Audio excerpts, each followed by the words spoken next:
mo lang siya. Huwag kang papahuli. Ayusin mong kilos mo. Mag-ingat ka. Kailangang bantayan mo mabuti para malaman mo kung anong epekto. Mukhang walang epekto sa kanya. Ma, nasa kwarto si Ate Andrea? Pinagsabihan ko na yon na wag lalabas ng bahay. Pero matigas ang ulo niya kaya umalis pa rin. Saan ba kasi siya nagpupunta? Ang hilig maglakwatsa nun. Ayos yun, Ma. Hiram ako ng damit sa kanya kasi may pupuntahan ako.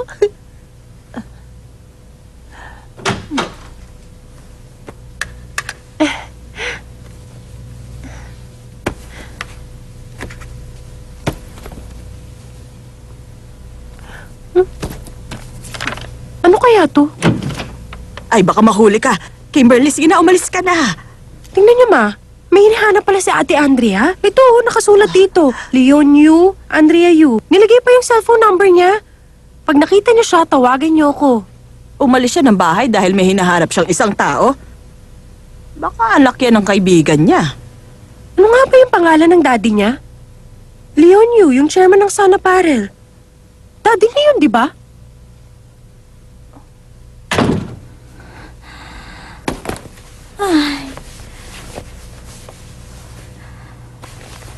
Hindi naman ako pwedeng tumunganga na lang dito. Tama. Hindi lang si Alwin ang mapagkukunan ng pera. Buti pa kaya, kumilos na ako. Kakausapin ko yung nanay niya. Ha? Sino ba ito? Ibig kayang sabihin merong nawawalang anak ang magulang ni Andrea?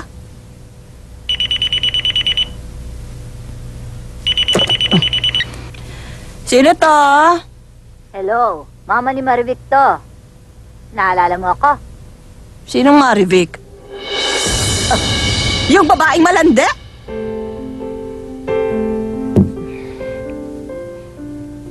Ano bang kailangan mo? Sa pagkakaintindi ko, tinapos na ng anak kong relasyon niya sa malanding babaeng yon. Matagal na silang naghiwalay, hindi ba? Bakit kailangan mo pa akong kausapin? Hindi mo ba alam na kumukulo ang dugo ko sa tuwing mababanggit ang pangalan ng babaeng malandi at mga agaw ng asawang yon? Ano bang kailangan natin pag-usapan ngayon, ha?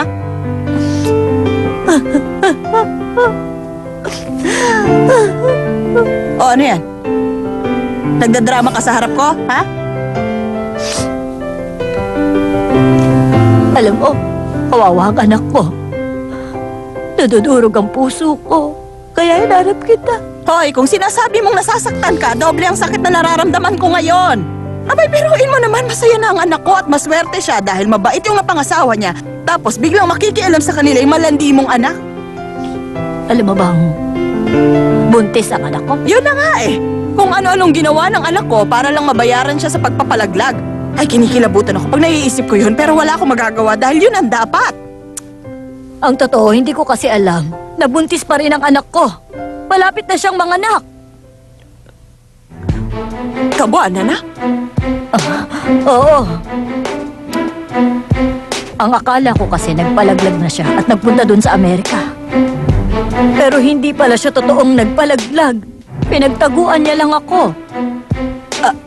Ano ka mo? Nung isang araw kasi nakita ko siya sa gitna ng isang kalsada na napakalaki na ng tiyan. Ay, Diyos ko. Hindi ko na alam ngayon kung anong dapat kong gawin. Diyos ko. Sanay na ako sa mga palabas mo, no? Bakit mo nasabi yun? Alam kong tuso kayong mag-ina. Pinagkakakitaan niyo mga taong walang kalaban-laban tapos nagsisinungaling kayo, hindi ba? Ay, nako. Makakala mo dahil may pinapirma ako sa'yo, maloloko mo ko ulit. Hoy, napakasinungaling yung mag-ina, ha? Kung ayaw mo akong paniwalaan, sige, papakita ko sa'yo ang anak ko. Para malaman mo ng totoo. Ano? Para makita mo na malapit na siyang manganak. Kawawa yung bata dahil wala siyang ama. Habang buhay, dadaling mag-isa ni Marivic ang bata. Kawawa naman siya.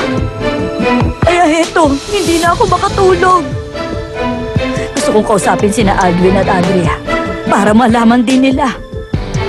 Pero una muna kitang hinarap. para makausap ka at para malaman mo. Totoo ba yung sinasabi mo? May anak ka rin. Nanay tayo. Alam ko namang naiintindihan mo ang damdamin ng isang ina. Naaawa ako sa kanilang mag-ina. Ayokong maging miserable ang anak ko, ha? Bata pa siya. Gusto ko siyang makapag-asawa ng matino. Ayokong mapariwara ang buhay ng anak ko. Alam ko na ang gusto mo.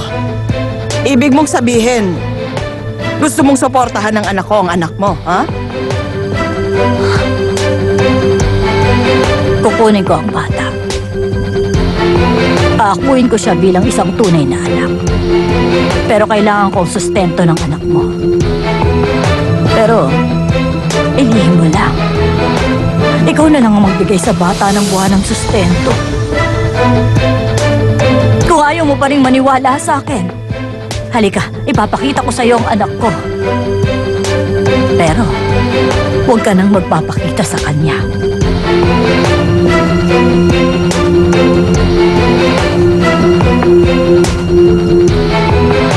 Pag nalaman ni Alvin na hindi siya nagpaliglat, baka tumakas si Maritik.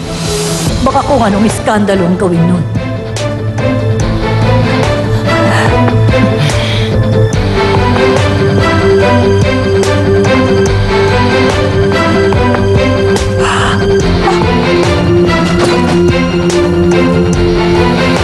Buntis ka!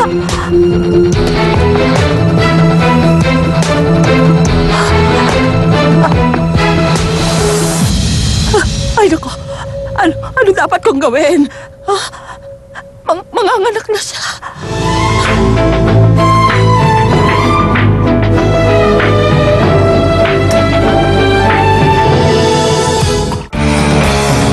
Don't go away! Magbabalik ang Pink Lipstick dito sa TV5. Ang sabi niya noon, Magpapamiss